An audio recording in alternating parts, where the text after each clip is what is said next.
But I am not the star of today's show. The stars are actually to my right at the center of the stage. So first of all, in the blue is your trainer, Katie. Everyone say hi, Katie.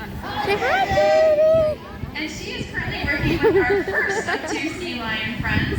This is our oldest and largest male California sea lion. Everyone say hello to Robbie. Hi, Robbie. He says hi. Throughout the show, you're going to see Robbie, our sea lions, do a lot of really cool and interesting behaviors. And you might, how do we get them to do that? So all of our training is done through something called positive reinforcement. So what that means is when an animal does something correct, or that we'd like to see again, they get a reward. Now you'll see a lot of fish flying Robbie's way, but sometimes we can also use gelatin or ice as a reward as well. But no matter how perfect the animals might be to us, they still do make mistakes. And that is totally okay. We will simply ignore the incorrect behavior, move on, and then try to come back to it later so we can help them succeed. And there are a lot of reasons why we use this training method to train our animals. And the first is something called husbandry behaviors. So husbandry is basically any behavior that can help us take better care of our animals. And they usually have to do with healthcare. Here at Sealion Sound, it is very important for us to make sure that our animals are staying happy and healthy every single day. And so part of that includes making sure that they have no injuries to them. So we've trained our animals to present their flippers. They can show us ones on either side, just like Robbie is showing you. And this helps us get a view over their flippers, which they use to help hold themselves on land and all around in the water to make sure they're staying healthy. But we can also take this one step further and ask them to do what we call different layout positions.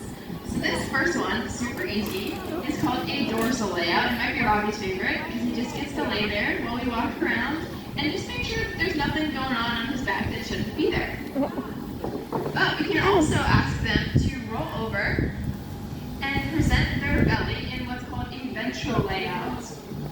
So by doing this, we get a view of a part of their body that we do not normally see day to day, because they're usually either in the water or holding up their body weight with that facing the ground. But this way we can make sure that they have nothing out of the ordinary or any cuts, scrapes, or bruises on their bellies.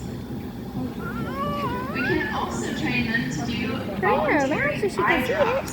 So with seals and sea lions, it is very common for them to develop eye issues as they age. And one way we can counteract this is by training them to do preventative eye drops before any issues occur. So right now you see Robbie is accepting just a saline solution, but if any injury or issues with his eyes were to come up, we can simply swap out the bottle and have a stress-free way to make sure we are taking care of him. Another thing our animals will allow us to do is brush their teeth. So raise your hand if you brushed your teeth this morning. There should be a couple extra hands up, but Robbie will be able to raise his flipper in just a second because he is actually going to let Katie brush his teeth, and this also allows her to take a look at his mouth. Now, if you've got really good eyes, you can see that Robbie actually has brown teeth. And that is because seals and sea lions have a natural bacteria in their mouth that stains it over time. But I promise you, those are very healthy and clean teeth. Now, I know these might not be as interesting or as fun behaviors to watch, but they are definitely the most important to us because they make sure that we are taking the best care of our animals as we possibly can. But in addition to this, it's also important for us to make sure that our animals are staying active. We want to make sure that they are physically moving, getting their heart rates up, and moving around. Sea lions in the wild are very active animals, swimming a lot during the day, walking around on land, and even climbing. So we want to make sure that they're staying just as active here at the zoo as they would be in the wild.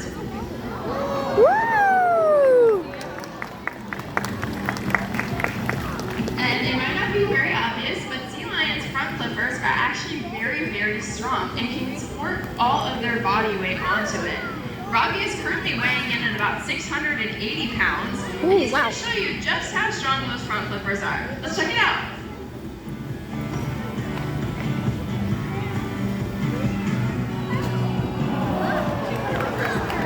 Woo!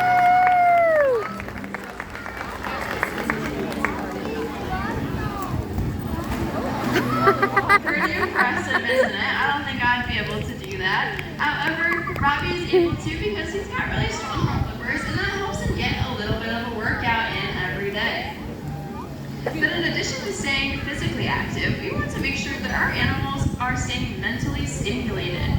We want to make sure that they're thinking through every decision that they're making and also getting challenged in what they're doing. So one of my favorite behaviors that we can use to help with this mental stimulation is actually a painting behavior. So a lot of our animals here know how to paint, and it's very complex. It takes a lot of steps, and it's very unique.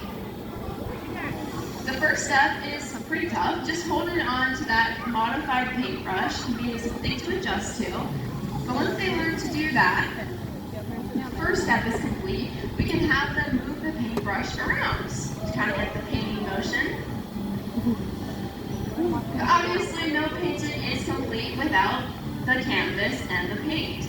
So once these first two steps are accomplished and good, then we can add that painting canvas and have them actually create their own little masterpiece, little Pinniped Picasso, if you will.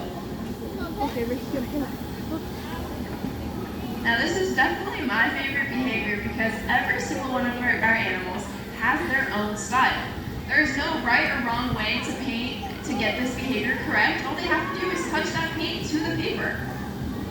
As you can see, Rob is very calculated. He's making sure that he's precise with every one of his brush strokes. Some of our other animals are a little bit more carefree and wild with their painting styles, but I love to see their own personalities really come through on that paper. Now, if you're seeing this and thinking, man, I have to have one of those paintings, well, good news for you. If you go to the zoo's website and type in animal paintings, you can actually purchase one made not only by our seals or sea lions, but also by a numerous number of animals here at the zoo. Those funds go towards conservation efforts, but also professional development for our zookeepers. So if you're interested, be sure to check it out.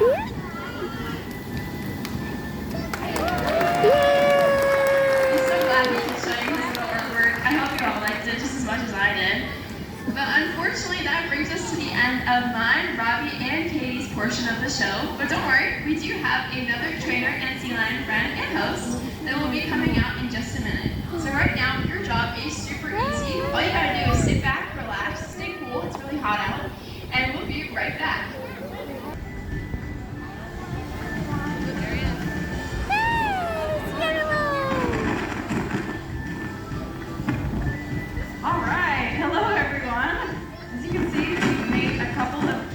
Out here. First off, my name is Carrie. I will be your narrator for the second part of the show. Oh my goodness. Maybe if I can get this to stop moving.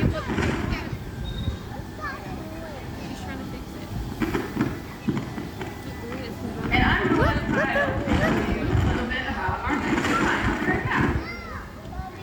Look. Don't worry about it. Look, you run outside.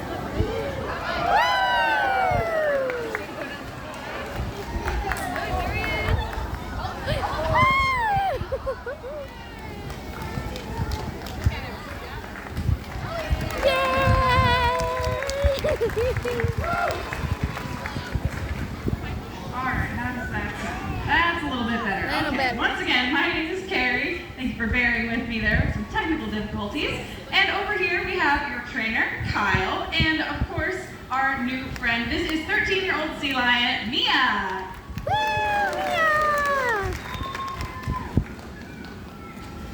Now, Mia is here to show you a little bit more about California sea lions. I know you guys have already met Rob, but Mia here is a little bit different. She's going to be showing you some adaptations that sea lions have. One of the things you might notice about Mia if you get up really close is that sea lions actually have whiskers. Those whiskers are very, very sensitive. So Mia's got whiskers on either side of her face. They do have their own nerve endings and blood supply. So if Mia flares her whiskers out, she can actually feel the vibrations of fish swimming in the water or anything around her.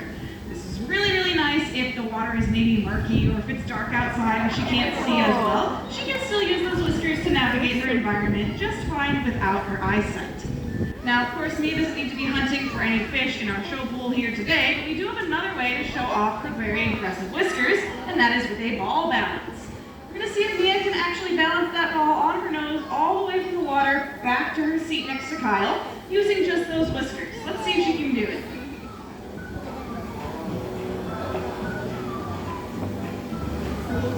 Nice. She made it! Great job, Mia! Now, if you're looking really close, you'd see her whiskers are flared out around that ball, and that helps to sense the ball's movements so she knows how to adjust her head and neck accordingly to keep it balanced. Now, even though their whiskers are very sensitive, it can take a long time to learn a behavior like that, getting all the balancing down, so Mia did a great job showing it off for all of you. Now, another sea lion adaptation that you've probably seen quite a bit of is going to be their very large flippers. I'm sure you've noticed Mia has 2 large flippers on each side of the front of her body. She's also got 2 on the back. She can rotate underneath her, rotate that hip bone, and walk around on all 4 of those flippers. This is a great way to tell that Mia is a sea lion and not a seal. Seals kind of lay on their belly and bounce around, but you can see Mia is very agile on land and can use all 4 of her flippers quite well. Now those flippers are also really great for doing something sea lions do quite a bit of off on the west coast, and that is climbing around. California sea lions are found off of, you guessed it, the coast of California, but they can be found all the way up to British Columbia, Canada, and down to Baja California, Mexico. Now that whole west coast of North America is pretty rocky, so climbing is something sea lions are quite good at. Those flippers help out because they're kind of specially adapted to help them grip rocks. You'll notice that even though Mia is actually covered in fur, she's a little bit wet right now, but she does get quite fuzzy, her flippers are not. They're going to be a different texture. They're going to be a little bit rubbery. Now that's sort of like if you're wearing a pair of hiking boots or sneakers that have good traction on the bottom and it helps you grip the rocks. That's what Mia's flippers do for her, allowing her to climb around with ease up and down those rocky coastlines. Now, of course, Mia's going to come up and say a little hello to everyone while she's over there, but she's also going to demonstrate another way a sea lion's flippers come in handy, and that is in the water. Being marine mammals, it's important that they're helpful on the water and on land, so Mia's going to show off a little behavior here called porpoising. When sea lions swim, they use their front flippers to pull themselves through the water, and can actually, as Mia is demonstrating, even leap up and out of the water. Highest can be about 10 to 12 feet out of the water. So you can really see just how strong those front flippers are, pulling Mia all the way up and out of the water like that. Let's hear it from Mia's porpoises.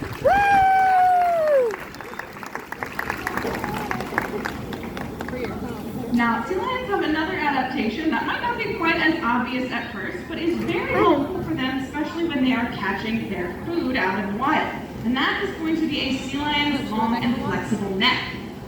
Now, Mia here, she does have quite an impressive neck. You can see she can move in all different directions. This helps her catching fish anywhere she is, because she can move her head separate from her body. They are even flexible enough that they can do this. Nice. Which looks a little bit crazy and would definitely hurt if I tried it, but for Mia here it's not a problem because sea lions don't have a collarbone. So there's no collarbone there, she can bend her head all the way back quite comfortably, and we even see some of our sea lions falling asleep in that position, so I guess it's pretty comfortable for Mia. Now she's going to be using the neck a little bit differently today, but actually is going to have some audience involvement as well, because Mia here has learned to use that flexible neck to toss some frisbees. So Mia's going to be tossing out some frisbees into the audience. Now, Kyle and I have no idea where these frisbees are going to end up. Only Mia knows that, maybe not even her. And sometimes she can throw them pretty fast. So we definitely want everyone to keep an eye out for any frisbees flying your way. Get ready to catch or block one, and let's have some fun.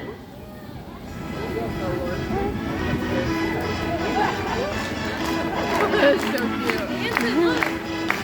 She's dancing. You dance with her? Alright, watch. Dance over here.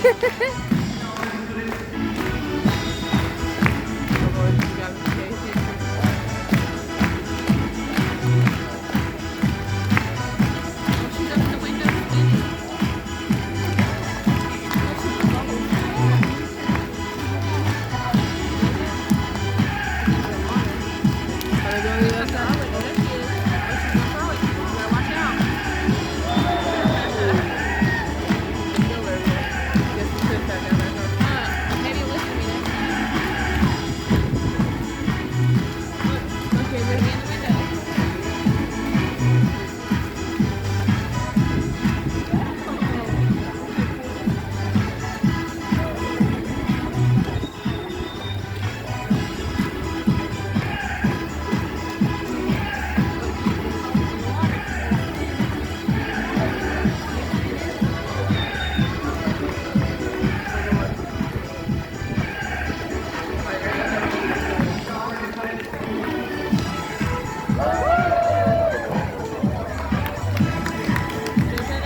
Mia's cheering you all on as Baby, she's well. got really big Now, if boogers you did in get her your hands on Yeah, I'll those have to Frisbees, take that care is of your that. souvenir to keep from your Make her friend cry. Mia here. I'll let you know, though, she does tend to leave her fishy autograph on Hold her that. hands. Mia eats about 13 pounds of fish every single day, so I'm sure she left you just a little bit of that on that Frisbee, and I definitely recommend washing it off before you take it in your nice hot car later.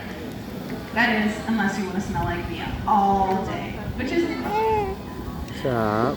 now, it's a great thing that sea lions have all these adaptations because there are Stop it. Stop. problems that they can face Why in are the we wild, doing some this? challenges. Now, of course, there's always things like predators, that can be an issue. Grab The it. biggest It's challenge big. is It's unfortunately right a there. man-made challenge, and that is litter. Hold her Animals hand. face this everywhere, not just sea lions, not just off the Pacific coast. You probably